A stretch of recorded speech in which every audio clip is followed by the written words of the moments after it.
you don't always think of mental health when you think of well-being and, you know, physical stature. You think of, you know, how good you should be eating, but one of the most silent killers is mental health. 18% of the U.S. suffers from mental health illness, according to the ADA, but only 36.9% of them get help or treatment in the U.S. And that's a study just for adults, so the numbers are even higher with, you know, kids or underage. Um, Sadness and grief are regular human feelings, but depressive disorders are a little bit more stronger.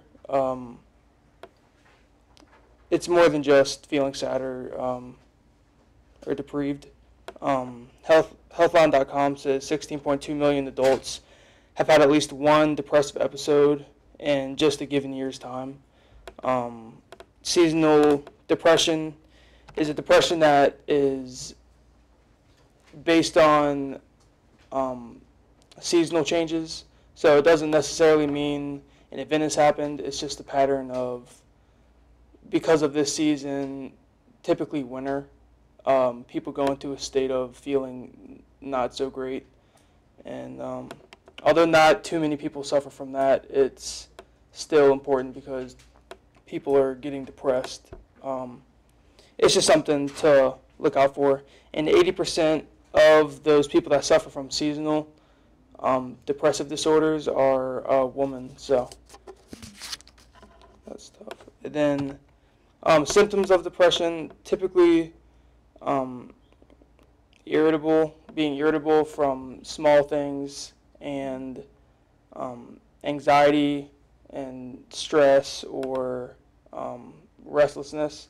They all fall under the same category. If it's typically at night when you're alone or with your thoughts, that's when you start to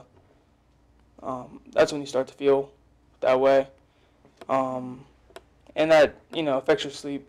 And if you don't sleep that well, then you're going to be even worse the next day. And it's just a vicious cycle. Loss of interest in activities, fixation on the past. So, like, if something happened in the past that you didn't necessarily like, then you're going to be fixated on that. So you're going to keep using that to be negative, and it's going to stay in your brain. It's hard to keep out of, you know, it's hard to keep out of your head. Thoughts of death or suicide, you know, being, you know, one of the most major.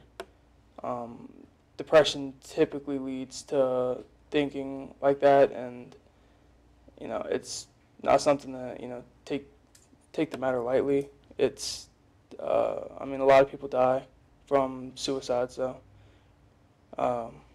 causes of that are low self-esteem, anxiety, any sort of abuse, age, gender, or race. They all play a big role. I think it depends on the person, where they grew up, how they were, you know, raised to feel things or believe in things. Treatment, medicine, counseling, therapy, or a positive lifestyle. Medicine is typically given to those people who have depression for, like, imbalanced chemicals in their brain. Like, if one is higher, then people will give them medicine to help boost the other side, so it'll even out, so they won't be as, like, laxative, like they won't be so, like, down and, you know, stuff like that.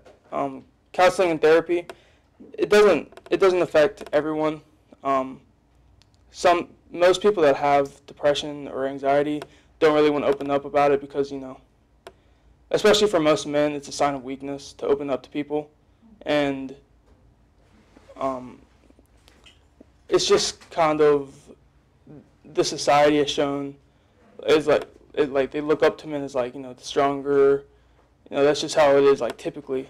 But I mean, it doesn't help that they don't feel like they can. Like, they have to get it out. If you keep it bottled in, then it just gets pretty rough. And then the positive lifestyle, that's just something that you have to work on daily. Even the most happy people are going to have their rough days. I think that if you're positive for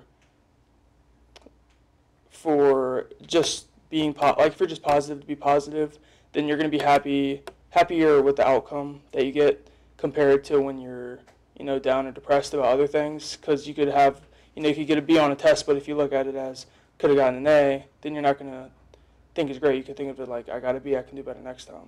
So all in all, like, just checking on people and trying to be the most positive you is the best way to go. And that's